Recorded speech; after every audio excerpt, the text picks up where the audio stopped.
on the agenda is the approval of the minutes from the August 15th, 2019 meeting. Can I get a motion for approval? So moved. Seconded. Okay, motion to approve the minutes from August 15th, 2019 is on the table. Is there any discussion? No. No? Okay. All in favor to approve the minutes from August 15th, please say aye. Aye. Aye. All opposed, same sign.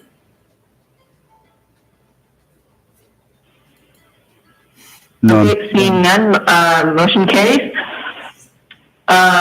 Next on the agenda is a public forum for the public to discuss any items that are not on the agenda.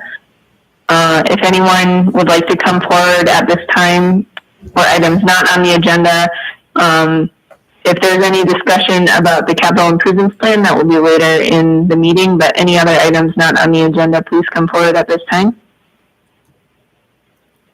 There are none, Sarah. Okay, seeing none, I'll go ahead and close the public forum. Okay, next item on the agenda is the director's report. Okay, so the first item in front of you is the memorandum of understanding with the Friends of Brookside Park. I'm not going to go through the whole thing. We've been working with Lori Biederman, who is the president of the Friends of Brookside Park. They have gone through and they're just about with their 501c3, so close. There's one little thing that needs to be done, and then they'll have their 501c3.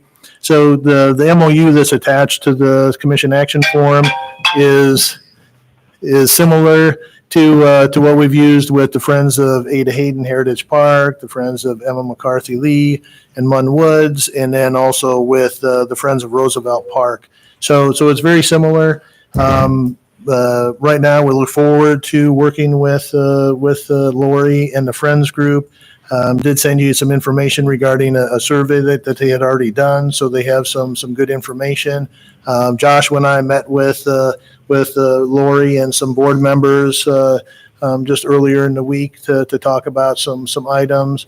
So we're really looking forward to this. Our recommendation, staff's recommendation, is to recommend to City Council they approve the memorandum of understanding. And what we're looking at doing is taking this to City Council on October 8th at their meeting. So if you have any questions, I'd be glad to answer them. Okay. If any members of the Friends of Brookside Park would like to come forward at this time and say anything, I'm Nope. good. I think Pete said it all. We're looking forward to working with the city. okay. So, Lori, thanks. We have a motion regarding the memorandum of understanding for the Friends of Brookside Park. I move alternative 1 to recommend that City Council approve the memorandum of understanding with the Friends of Brookside Park. All second. Okay. Motion is on the table to recommend to City Council to approve the memorandum of understanding with the Friends of Brookside Park. Is there any discussion? Just want to thank Lori and everybody that is a part of the group that you've already committed, and I know you've already done a lot of work to make Brookside as good as it can be, and so just thank you for your commitment. Mm-hmm. Okay. All those in favor to recommend to City Council to approve the memorandum of understanding with the Friends of Brookside Park, alternative 1, please say aye. Aye. Aye. All those opposed, same sign. Seeing none, motion carries to recommend alternative 1 to City Council for the memorandum of understanding with the Friends of Brookside Park. So the second item is regarding the Healthy Life Center. And by now, everybody knows, unfortunately, from our perspective, that it didn't pass, but this is why we have votes. So the voters have an opportunity to express their thoughts and opinions. And with it, record turnout. for a special election, 8,000 voters. We were hoping to get 3,000 yeses. We had 4,000 yeses. But again, from our perspective, there's, more people that came out and voted no. So 51.5%, said no, 48.5% said yes. So the question that people have asked is what are we going to do next? Are we going to be coming back with a scaled down version, of the Healthy Life Center? And at this point, the holistic type of facility that the Healthy Life Center was and what we were hoping to do, that ship has sailed, so to speak. There will be, still are the needs. The Heartland Senior Services still have, need for a new center. Mary Greeley still has, need for, their therapy aspect. And obviously for us, the city of Ames, has a need for an indoor aquatic center. Municipal pool, is going away. That will happen in the spring of 2022. The school district has partnered with Ames Cyclone Aquatics Club, for a cold water competition style pool. That will open sometime in probably the fall of 2022. But it doesn't address the warm water. And with the arrangement that the school has with ACAC, there's not going to be a lot of space available to utilize that pool. And it's not going to be conducive for swim lessons either. So we will be having more conversation regarding, what to do next. And as we move forward, we'll be wrapping in the commission with those conversations and have looking for more feedback and input, as we move through that. So I don't know if it's kind of a summary, if there's any comments from the commissioners or questions that you have of me, at this point. Any statements?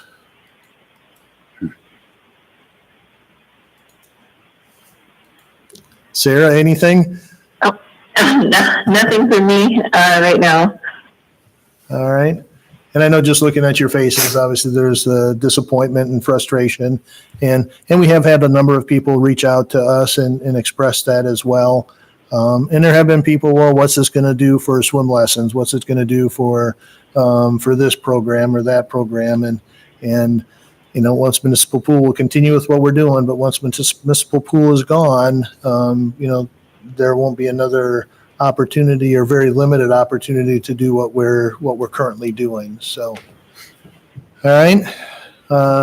With that said, we'll move on to the capital improvement plan, which we're looking at fiscal year 2021 through 24-25.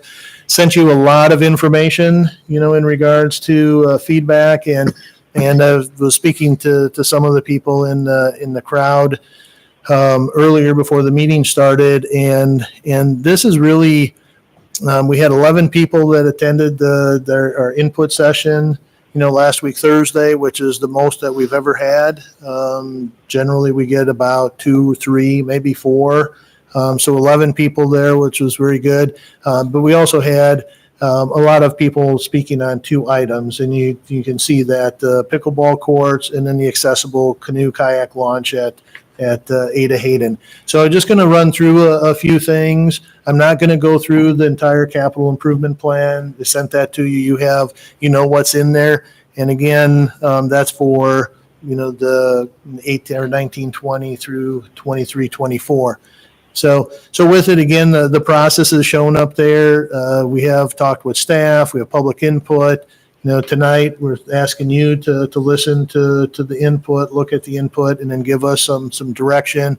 And then there's, a variety of meetings, finalize the CIP, and then we'll present that to you as the commission and to city council in January, and then city council will approve. And funding fiscal years July 1st through June 30th. When city council approves the plan, it's a 5-year plan, but they only allocate funding for year 1 of the plan. So they will, when they do this in January, they will allocate funding for fiscal year 2021, but approve in concept, the other 4 years there. Operations is what's kind of shown, fees and charges, donations and grants, and property taxes. But with the CIP, there is donations and grants, there is shared funding such as municipal pool, the city and the school district both share that funding. So we both put money into our respective capital improvement plans. And then local option sales tax is really where, majority of the funding, comes from. So just a couple of things. We have some needs in regards to the department. We need to, at some point, dismantle the light towers at Brookside Baseball Field, at the larger field. That's where the high school used to play their games. We have cut power from those lights. They're old and so on. So at some point, we'll need to take the light towers down. It's not a safety issue right now. If it was, it'd be something that we need to do right away. But it is something that we need to probably put in the CIP at some point to take those down. There is some stream bank erosion in Moore Memorial Park, especially on the 40-acre side, the west side of Squaw Creek, that is not developed right now, but there is some stream bank erosion issues there. But we are working with Public Works because what they do is they have a program to try to address stream bank erosion. But I'm just bringing it to your attention that it is something that we will need to address. But hopefully we can do it through another portion of the CIP and not Parks and Recreation. Now, as far as considerations, some things to look at with the current, and again, things may move up, things may move back, they may be delayed, and funding can either be reduced or increased. So there are 2 projects currently in the CIP that we may need to increase the funding. One is the splash pad. We have $300,000, and that we're hoping that that's enough, but that may be something. We had some conversations with some individuals, some vendors, and we may need to increase that a little bit. And then consolidating the maintenance facilities, which was in the CIP right now. We have $300,000 there. That may not be enough. So those are some things that we may need to look at from a funding standpoint. And then as far as the lane projects in the current CIP, Rose Prairie Park Development, we have $200,000 for that park development in the 5th year in 23-24. But with that one, that development's just not moving along as quickly, so we'll probably delay it as well. Bridge over Squaw Creek, it's $350,000. Over Moore Memorial Park. One of the things is we're working with Public Works on making that connection then from the bridge up to Ontario. And we may delay the bridge until we can make sure that, that trail connection is going to happen as well. We don't want the bridge and then have to wait 10 years before that connection happens. And then there may be other items based on commission action, that will need to be delayed. So we did get a lot of, it's scheduled maintenance repair. These are items that we look through all of our stuff, and this is stuff that needs to happen. So with we were kind of holding off on the weight room equipment at the community center, but now with the Healthy Life Center, not passing, we do need to replace that equipment. It's probably a $75,000 to $100,000 price tag, and that probably will need to happen in 23-24. Paint Firm and Aquatic Center pool basins, probably in 23-24 as well. That's about $100,000 project. Resurface Brookside tennis courts, 24-25. It's probably about in that neighborhood of $30,000 to $35,000. Playground equipment in Parkview North, patio homes, North River Valley Parks. You're talking there probably neighborhood about $250,000. Replacing the water heater and lobby flooring at Ice Arena. Again, that comes out of a different fund. That comes out of the Ice Arena capital replacement fund. That's probably going to be in the neighborhood of between $100,000 to $150,000 for those 2 items. And then Ice Arena concession office area flooring. There's some issues there. We've been kind of holding off, but that's something that we probably need to address sooner than later with it. As far as resident suggestions, again, the kayak canoe launch at Ada Hayden, pickleball courts, dog park on the north side of Ames, and I tried to put in parentheses, if we've heard, from multiple people, installing lights on the Brookside tennis courts. You can see, the other things, outdoor gym fitness equipment had multiple people, shade structures at Furman Aquatic Center, multiple people. And then you can see, and then there were people just making some comments in regards to support eliminating the wading pool, the former carpool bathhouse into a warming house for cross-country skiing.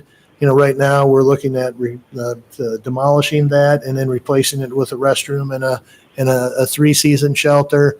McCarthy Lee Bridge, RFQ is out, which is a request for quotation. That's out there right now, to get a consultant to do the design. North River Valley restroom, replace municipal pool was a comment, and then community center aerobics room, replace the carpeting with something other than carpeting. And then, and then you can see just some other comments there, related to it. Replacing the bridge at Innis Grove between the east and west sides, the parking lot that's off of Duff. There used to be a bridge that connected, that side of the park with the other side of the park. At some point, it got, beyond repair. It wasn't safe, so it was taken down. And at that point, because of cost, it was not included for replacement. But that was a suggestion. And then equipment returned to the west side of Innis Grove near the North Shelter, which is Red Oak. We actually have money in this current year's CIP to replace that equipment. And then there are just some other projects, and this is more so from staff, things that we may need to to do or we should look at. North River Valley restroom, and that was a suggestion as well. Storage, improvements to Tom Evans Plaza, that at some point is going to happen with those mini shelters, locker rooms, parking at Homewood, especially with the addition of a new clubhouse, permanent location for outdoor ice rinks.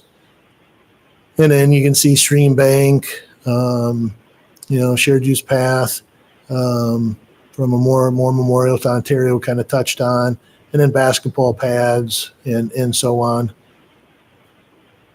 Okay, public input, I kind of already shared that, that was held last week and again, centered on 2 projects. So with that, discussion and just for everybody that's in the crowd, I mentioned this to some people, we are going to lose our quorum at 5 o'clock. Once we lose our quorum, then the meeting has to stop. So if people want to speak on a topic, do it kind of quickly if you can, so commission members can have discussion and conversation. Now, they did receive all of the emails that regarding the access or the canoe access, the kayak access, all the information with the pickleball courts. They received all of that and the information that I kind of just went through. So do you have any questions on anything? We do have a couple, Sarah, we do have a couple of people that do want to speak, in regarding the CIP. So are there any questions before we get started? No, go ahead. All right. So I'm going to take this over for you, Sarah. But Ron Gardner, in regarding the ADA accessible boat dock, if you want to come up and make some comments. And just as a reminder, when you get up, if you can state your name and your address and do it clearly so Katie can get it for the minutes. Okay. I'm Ron Gardner, P.O. Box 2402, Ames. I live here in Ames. To the commissioners, the Skunk River Paddlers of Story County, send you their fondest greetings. You consider our proposal, which we have put in print and with photographs and videos of an ADA accessible dock to be used by people who are less inclined to be called disabled and more as adaptives. They're adapting to their circumstances and are getting out, particularly those in wheelchairs, which we got started with, to get them out of the wheelchair and on the water and paddling around. One of the videos explains how those people can feel free and like everyone else when they get on the water. And we would like to have this dock recommended to the city council to include it in their CIP for the next year. the first year, or whenever the budget would provide. And with that, if there are any questions, we would like to have you include all we sent our personal appearances with David Denhan and I, members of the Access Aid Hayden Committee, which is part of the Skunk Rivers Paddlers. Any questions or comments? So Ron, maybe before they ask any questions, can you just talk, because when I've met with you and the other night, you did say that there may be some funding opportunities and some of the people have expressed interest in donating towards this project. Can you just maybe touch on that for commissioners? Yes, we have not asked for any pledges or funding immediately because we want to make sure that it's accepted into the plan. But we have a proposal that we have decided to put to the Story County Foundation for a community grant, which would be about $6,000 maybe. Jax has promised to contribute. Several of the organizations that serve the disabled have shown that they wanted to be able to contribute to this to reduce the cost of the city, make it more accessible for their clients and their patients and such as that. So it's not just going to be a burden on the city. We're going to share it with the users as well. In the Friends of Ada Hayden, that was one of the letters, Oh, yes. they are in support and, not only in support of the dock, but also financially, they were interested in donating to the project. And I would also say one of the comments that came out at the public input regarding the dock, and I know Ron said is really to get people that with disabilities, but there was an individual there that did speak out, that it's not just, people with disabilities from a standpoint of like somebody that's in a wheelchair, but also people that are maybe rehabbing or just with age. It's difficult to get in and out of their canoe or kayak. So she really wanted to express her comments that, hey, this is for everybody. So it's not, just for people with disabilities, although that is just like the Miracle Park, that's one of the main focuses, but there will be more people that will utilize it because of their, situation. This was a surprise for me when she made the comment. She's a wife of a fellow skunk. We call ourselves skunks. And a paddler. And I didn't know that she had this particular circumstance other than a little bit of arthritis in the hands. And it reminds me that other people are somewhat hesitant to talk about their disabilities in anybody or public even. And here they can have this dock. They don't have to say anything. They just get in the boat and go. So that's it was kind of a heartwarming, and also I think for several years she hadn't paddled because of this particular concern. We call it a concern. So I would like to have you recommend to the council that they include this in their CIP. Any questions for Ron? No, I it's have like, a question for you, Keith. Is this project something that could be included in the reconstruction of the fishing pier, or is it a totally separate project?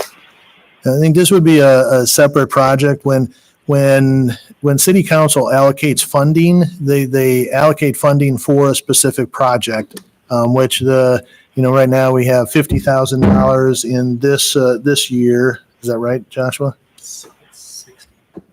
He's going to check, but I think it's 50,000 in this year to redo the fishing pier. So if there is money left over with it, say it doesn't take all of that funding, what we can do is we can try to redirect that funding towards a project like this or some other project, and we have done that.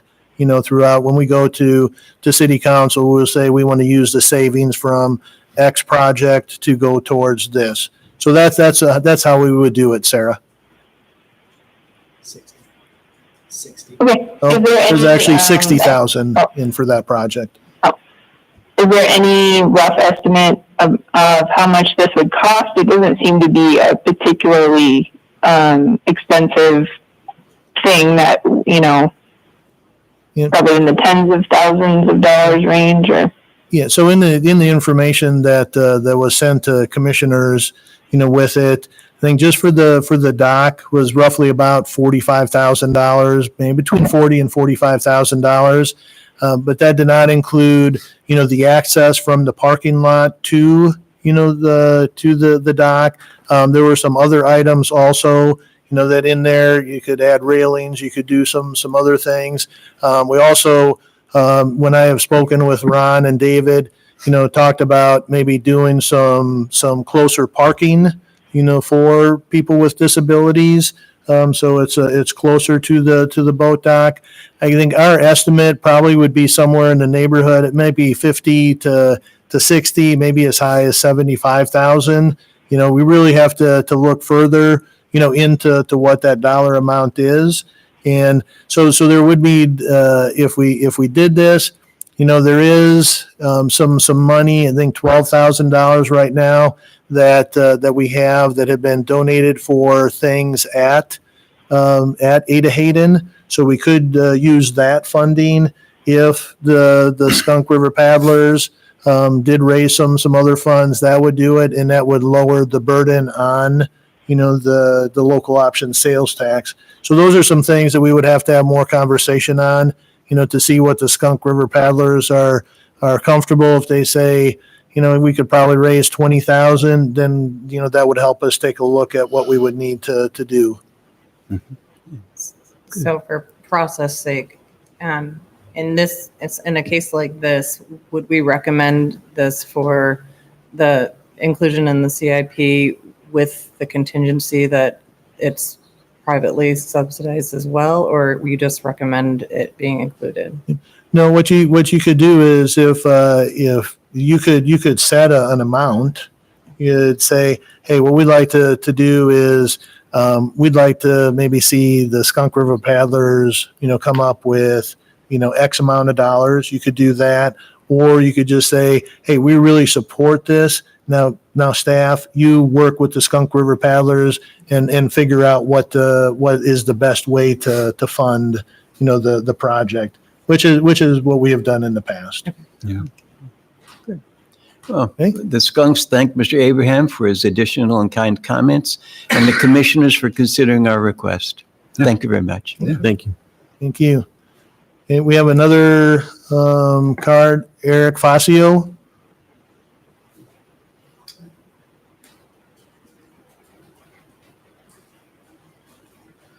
Eric Fascio, 610 Garnet Drive, Ames, Iowa. I'm going to speak on behalf of the Ames Pickleball Group. We are an informal, not organized at all group of people that gather together and play pickleball on a regular basis. We joined the group as I work for the fire department. We used pickleball as a way to get out of the stations for recreation. We have 15 to 20 of us firefighters actually play on a regular basis at work and off of work. So that's where it all started for us. But after joining the group and playing with them frequently, we got to know a lot of them. It's a huge group of diversity of people. We got ages and genders and everything that we have, but we would like to request an actual dedicated pickleball facility to play on, because right now we're playing on the tennis courts that are in town. We modify those every time we play. We change the net height because it requires a different net height. And then the lines are already painted on the tennis courts themselves, but there's a lot of distractions with that. That makes play a little more difficult when you have other lines, as you know. So we're going to propose that we take 2 of the pickleball courts in town, 2 that were. Oh, wait, there's another else. Sorry.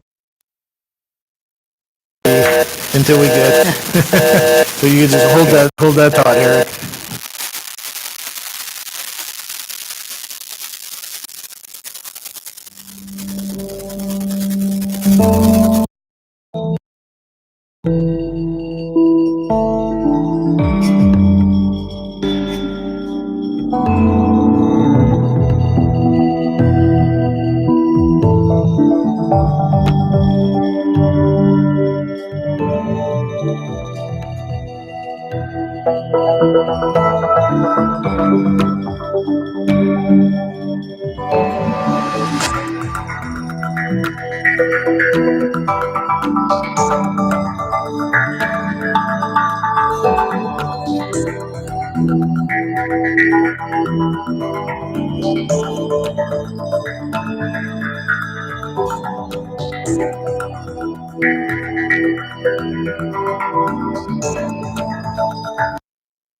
Propose that we turn 2 tennis courts that are already established into, convert those to 6 pickleball courts that we dedicated just for pickleball.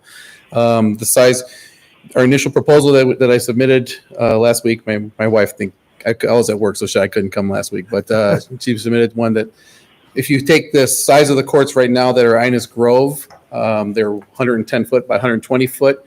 In that size, you can actually have 8 pickleball courts because of Six, I think. well, you can actually put 8 there, but we're only requesting 6, Okay. just so we have room to have our bags and socialize and be able to watch within the fence instead of having to go outside of the fence to watch anybody play. So we want to be able to gather inside the fences and keep it there. But we were requesting 6 pickleball courts, and they'll fit easily within just the size of 2 tennis courts, 2 full-size tennis courts.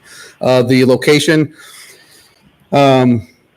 at Ines Grove would be okay, would be fine, because the fences and everything is already there that separates the 2 courts from the other 2 courts. Emma McCarthy Lee will be just as fine, but it would require more fencing. I understand that Ines Grove is going to get real busy here pretty soon with the Miracle Park and everything too, but with its parking and facilities, that would have been fine. Emma McCarthy Lee has the same parking and same facilities, bathrooms and such, and water fountains and lighting and everything that's already there.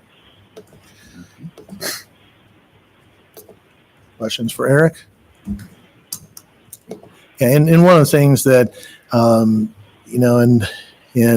when we went through the whole with Ines Grove and with the Miracle Park and so on, the commission at that time, did direct staff to try to limit, activities, in Ines Grove Park, because we don't want to take one of our community parks and really just basically over program it and put facilities in there. So I guess my word of caution for the commission, if they want to do this, I would really, as staff, we would recommend, looking at McCarthy Lee to do it. We could still do it. It may take a little bit, like Eric said, because the 4 courts are linear instead of the 2 and 2, like stacked is what I would call them at Ines Grove. We may need to do some type of fencing in between, the courts, but our recommendation would be, if we're going to do this, would be really look at McCarthy Lee and not Ines Grove, for it, because it does have everything what they're looking for: parking, lights, restroom. Is all right there at that facility as well. The big concern there would be just the exposure to the houses. There's more houses at Emma McCarthy Lee that are on the north side there, and if it's a noise concern, we're louder than tennis because it's a hard ball with a hard plastic paddle. So. Yep. Good. Have you considered Brookside, since this needs to be resurfaced anyway? The parking is only street parking for right now, or unless you have to go into the park and park at the park and then walk across the bridge and then come across. Mm-hmm. The parking lot that was on the side of the river with the courts is no longer there. And it would we can get anywhere from 8 to 25 players at one of our matches or one of our play times. So adding that many cars, and usually people are coming 1 person per car. You add that to Brookside Road, and you're going to jam that up pretty fast. Yeah, and that's a good question. Mm-hmm. And we did have this conversation with the Friends group earlier this week, and that was one of the concerns that they had brought up too, is regarding parking on Brook Ridge. It's already, I go that way, to and from home, and because I just like to go by the park and see what's happening. And that street is tough when you get a lot of cars parked there. You get a lot of people, trying to get across. And one of the things that they mentioned, because we had talked about the splash pad in Brookside Park potentially, and the comment there is, with a lot of kids trying to park on Brookside, or parents with kids, and with the traffic, that was a concern for them. And just with Eric, he mentioned about the parking. There never was a parking lot on the, right there. Not an official It parking was, lot. it was a gravel area that people kind of use it as parking. But there were also a lot of undesirable activities, so we kind of blocked that area off, and that has helped, from that standpoint. And we're playing 7 days a week between Innis Grove and Emma McCarthy Lee Park. So it's either in the morning or in the evenings, but Yeah. it's 7 days a week. Yeah, and I would say with the group, it is informal, but if you remember with Kelly, when she talked about activities for July as Parks and Recreation Month, they have done clinics, they have done other things for us, kind of work with them and so on. And a lot of these individuals do come in, in October when we start, as long as it's not nice outside, they'll stay outside as long as they can. But we do have pickleball on Wednesday afternoons, and a number of them do come in and utilize that space as well. Yeah, and that's the hardest one to play at because with the curtain dropped in the community center, it shortens up the actual size of the court, and so it has to be adjusted and everything too. So Yep.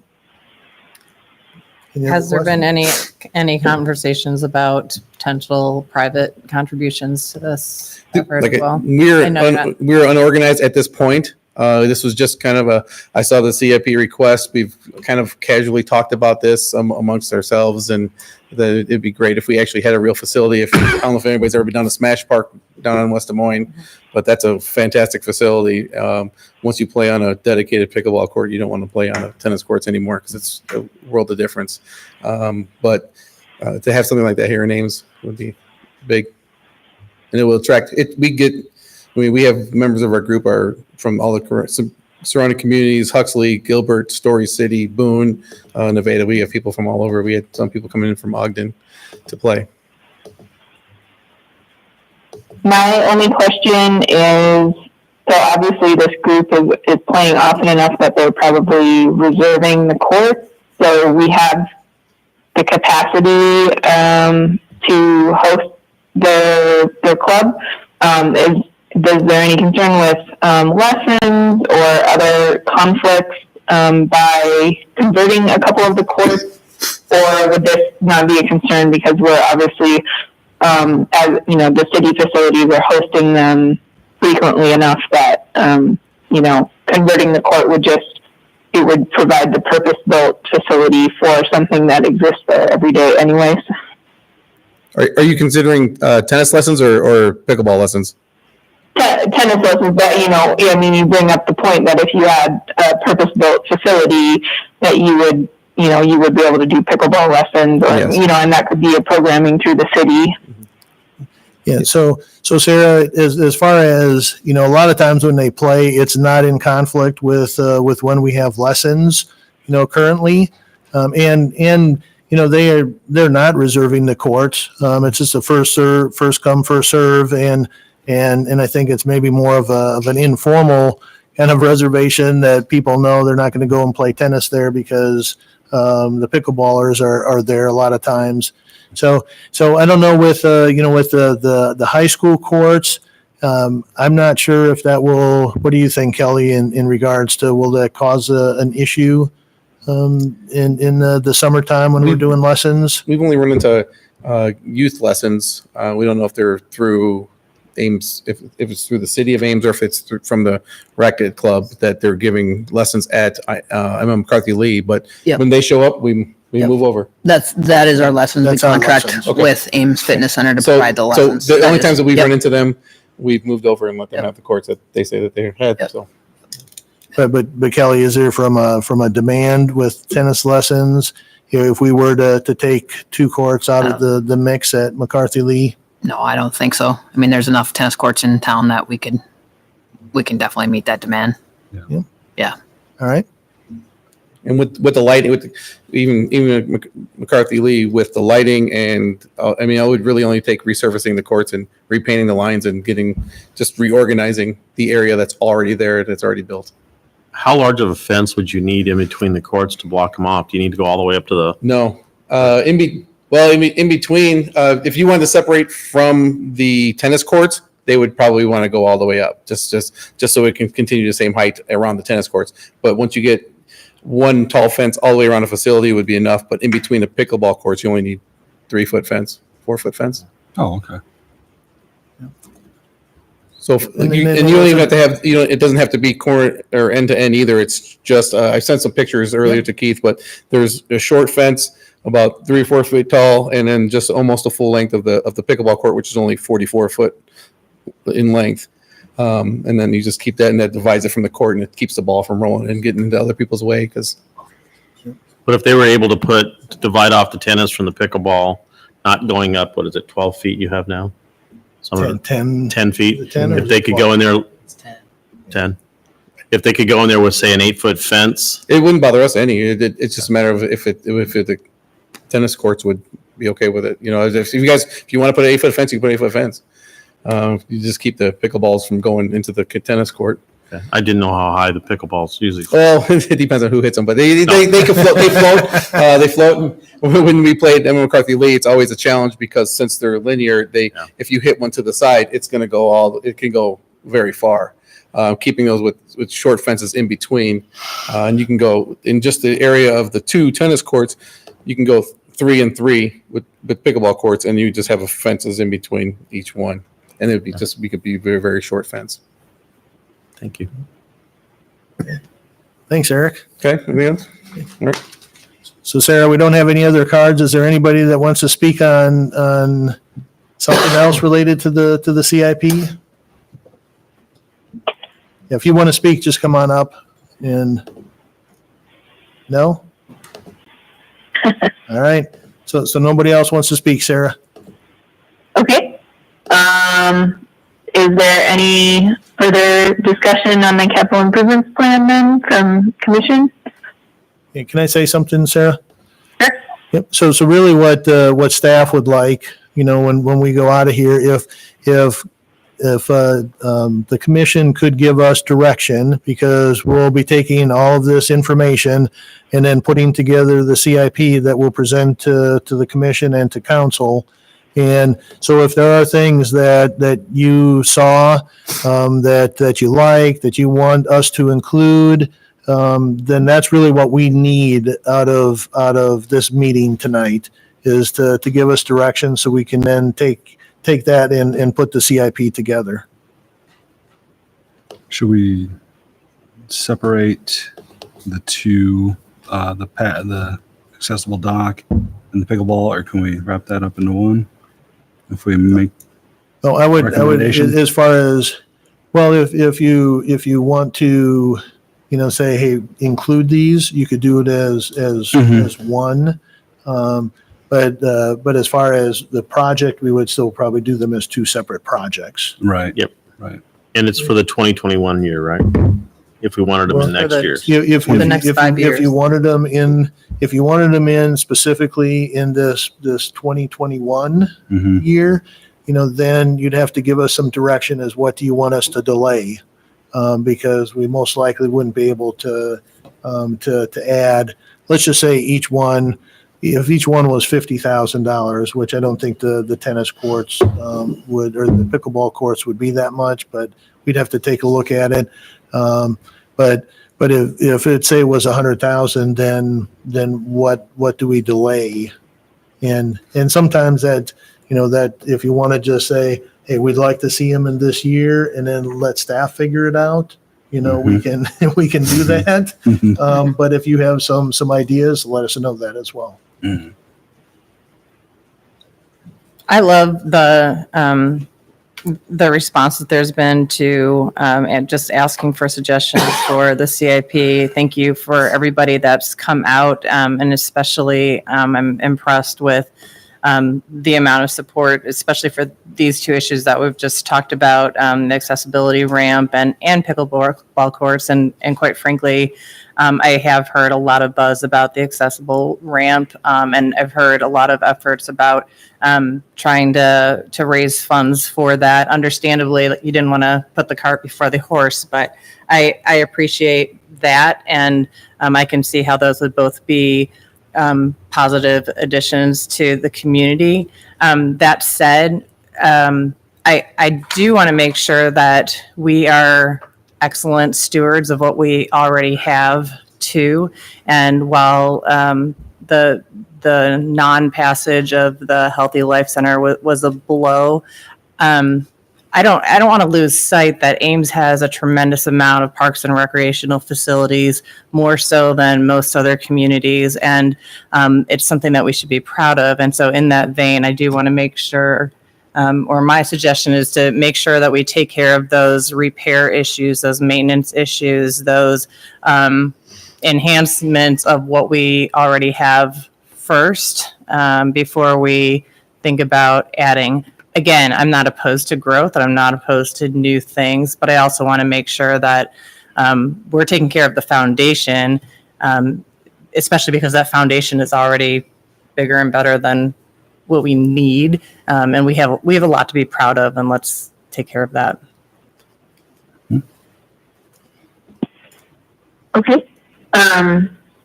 Do we want to direct staff, regardless here, to put these items in the CIP for future years, or do we want one of them in this upcoming year and then another one in a future year, or is there any discussion on either of those options? I feel like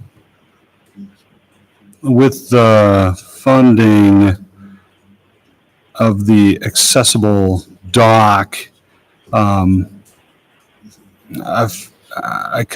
would recommend sooner rather than later, because if the funding is going to be there, if they're going to help fund this, I feel like we might be able to get it done, with a minimal output from Parks and Rec, funding wise. If they come up with some money and we can get that going, I don't see any reason why we can't get that done right away. And with the pickleball court, if we can, it sounds like it could be a fairly, relatively easy project to get going.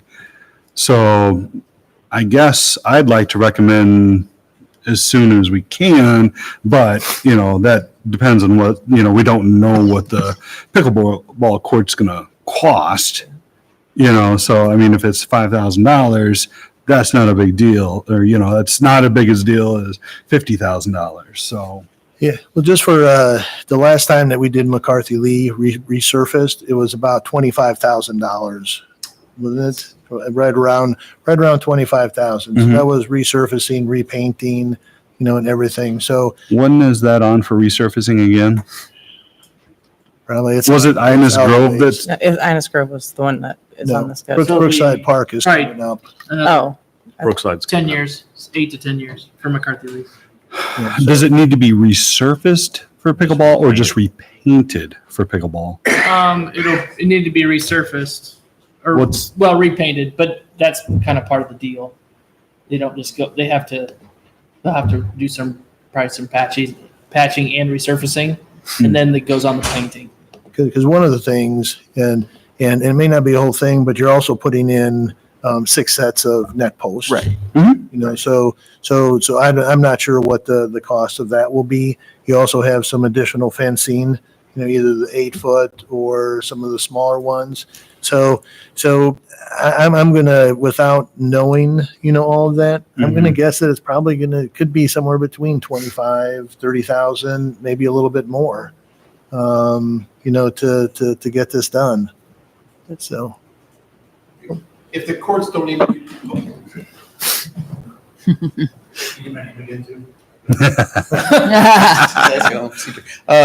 If the courts don't need to be resurfaced, which they seem, I mean, the surface of themselves is fair at McCarthy Lee, and they just had to be repainted, but you'd have to take the old poles out and fill the holes and for that. But a set of poles, I think, is under $500 for that, and then just painting and just fences in between. I would guess it'd be under 25,000, 10 to 20. It would be really, really fair. Yeah. And that'd be, because you already have the lights, you have the surface, you have the outside perimeter fence. Yeah. It's Yeah. So we would just have to take a look. Yeah. With that. Okay. Could we? Go ahead, Jeremy. No, you're fine. Go ahead. If you have a coherent motion to direct staff in your mind, I don't know. Yeah. I keep looking up like you're in the sky, by the way. I am to the north. Yeah. So I guess and Keith can tell us about, the realistic nature of this, but I guess I would direct staff to come back with, a preliminary budget for, both of these items. It seems like we have a better idea of the accessible dock, but they, whether or not they would go forward with that, fundraising for that sort of depends on if it becomes officially part of the CIP. So I guess I would also ask the advocates for that project to come forward with some additional, fundraising / grant information at the October meeting. And then with regards to the pickleball, because we don't have to make a final decision on the priorities here. Obviously, I think based on our discussion, these seem both good priorities that we would like to have in the next few years as opposed to a 5-year project.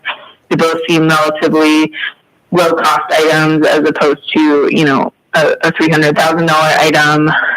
But it seems like we all want a little bit more information from both staff and from the constituent groups on, what fundraising that they are interested in doing, what grants are available, especially to the dock, and then move forward in finalizing our priorities in October, if that makes sense.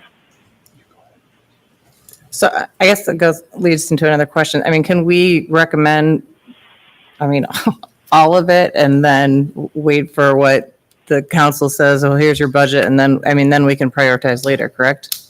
Yes. Yeah. So I guess right now, Sure. Sarah, Everybody gets everything with that. yeah, with this, if you really want to put it in, because it sounds like from the commission, they really like these two projects. Mhm. All right. And I know I spoke with some of the people in attendance here before the meeting, is that I can't remember, and for our CIP, so much support and letters of support and emails and input and things on specific projects.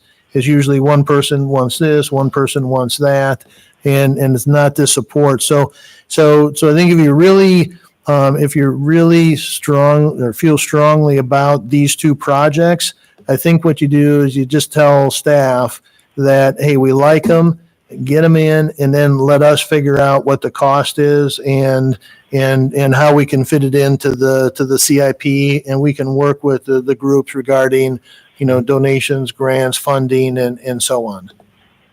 That would be my recommendation from a staff standpoint. I'm good Staff? with that. We like these two projects. Okay. Do you need? So Yeah. do we want, okay, so I guess I make a motion to direct staff to place the pickleball court repurposing project and the ADA accessible dock at Ada Hayden into the CIP within the next couple of fiscal years, and we, have some preliminary budget information, and we will continue to discuss that. So my motion is to direct staff on both those projects. Second. Any other discussion? No. Okay. All in favor to direct staff to place the pickleball project and the EDA boat ramp into the CIP, please say aye. All right. Opposed, same sign. Okay. Motion carries. So are there any other projects, or things that you saw? Because the maintenance, and I appreciate your comments, Eve, about let's take care of what we need to, or what we have already. And that's why, and we'll continue to bring those to you like we did tonight, and always be looking out 5 years so it's not a surprise. Because again, last year we wound up having, a number of things that happened that we just didn't anticipate, and then we had to make some changes, obviously. But so do appreciate that. So we'll continue to do that. But is there any other projects? There's one thing that was brought up to me. There is a lack of a women's changing facility at the ice rink. Yep. And there are a lot of young ladies joining hockey. The hockey program is on the rise. High school hockey, we've got some ladies. There's just not an adequate place for them to change with, the majority of the locker rooms are combined. One and two, 3 and 4 are joined together. Not really an ideal situation. I know during tournaments we've had to take the igloo room and kind of like shade it over to get, we really need to figure out a situation, especially this year. I know there's, I think 10 ladies in the younger level right now that, they can't fit in that referee's room. Right. So, So just to give you an update, we have a contract with RDG right now that we are splitting the cost between Iowa State University and the city of Ames. And we're actually meeting with them next week. And what they will be doing with that is coming up and looking at what are potential options for locker room space, storage space. So there will be, so this is a conversation that we've had with Mike Giles, who's the president of Ames Minor Hockey Association. He also is rec services director for Iowa State. So that's what we're doing. oh, okay. Would So you, we've got can we a keep study. the AMHA in the loop on this and let them know Yeah, kind of what's and- going on? Yeah, and that's actually Perfect. because Mike is who we've been working with, and he wears two hats. Yeah. In this situation. Yep. So. Perfect. So that's where we're at with that. Cool. We realize that it's an issue, and that was one of the comments that was on their suggestions made as well. Yeah. So any other projects you see? All right. Okay, Sarah, you got back to you with the agenda. Okay. Obviously, from director's report with correspondence, you've seen all the There's a lot. yeah, which is great. Lost the agenda. So monthly report. Okay, monthly report. Anything? I just wanted to thank the Ames Main Street, Duckworth Waring, Perfect Games, and Pyfron Dentistry for their sponsorship of the movie at the Bandshell Park, The Goonies. We did have over 1,200 people attend. A big shout out and thank you to the roller derby girls again for their help. They bagged all the popcorn, helped set up the screen, and take it down as well. So thank you to that group as well. I'd like to thank, it's in the report, we had an individual that retired with the Parks and Recreation Department. He worked for the city for a total of 30 years. He worked in our department for 20. He was very instrumental in the maintenance of the ice arena and the aquatic center. He was there from the beginning, and then he just retired here right after the pool closed on September 3rd. So we're really happy for him and his family, and he was a great, his name is Bill Hadaway, and did a great job for us. So.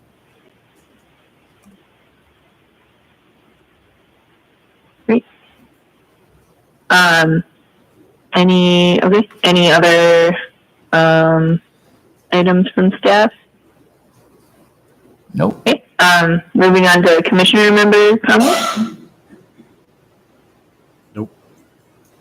And nothing else. My only comment would be to thank Kelly and the other staff members that organized the fall workshop that I was able to attend on last Tuesday, and it was just a really good event and interesting to meet some folks from other regional parks and recs departments. So and get some ideas and feedback from them as well.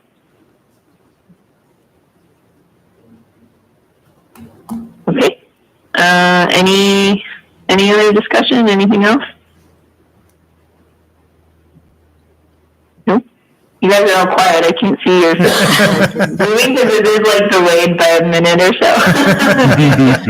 Okay. All right.